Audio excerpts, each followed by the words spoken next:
The final trade numbers for 2012 are, let's say, quite sobering. The volume of world trade merchandise trade only managed to grow by 2% in 2012, down from 5.2% in 2011. Developed economies, which, as you know, are now half of world GNP, recorded a meager 1% increase in their exports last year, while shipments from developing countries, which is now the other half, and this other half is getting bigger than the first half, grew by just 3.3%. And this disparity on the export side between developed and developing countries was even starker on the import side, with the former falling 0.1% and the latter rising 4.6%, which means that economic shocks in developed countries were felt far from their points of origin and dampened trade in both developed and developing economies, although in a different proportion in 2012. When we look at these growth rates, we talk about export growth, basically. But if we want to understand really what's driven the weak results for 2012, it's good to look at the import performance, especially of industrial countries. So imports contracted in industrial countries by 0.1%. But that we need to decompose that a little bit if we want to understand what happened last year and what could happen this year. Europe actually contracted by 2%.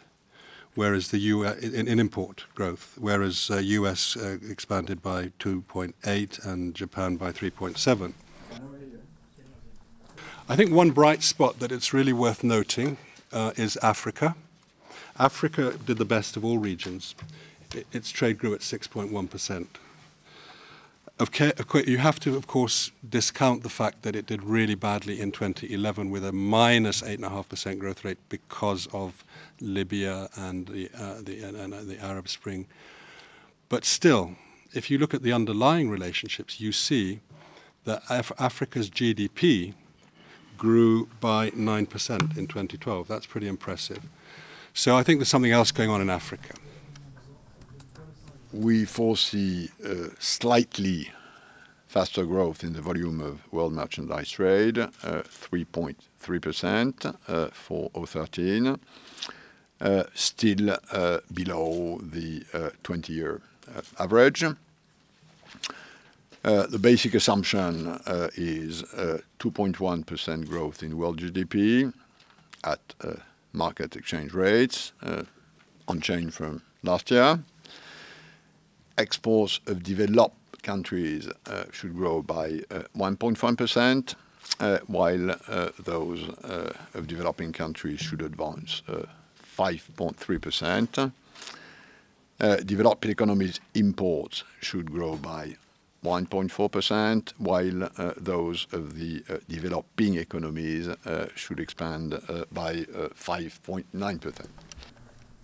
On the developing country side, the main actor, of course, in volumes remains China, which will grow faster than the rest of the world, and that will be the case for the years to come, but as could be expected, at a slightly slower pace than in the past.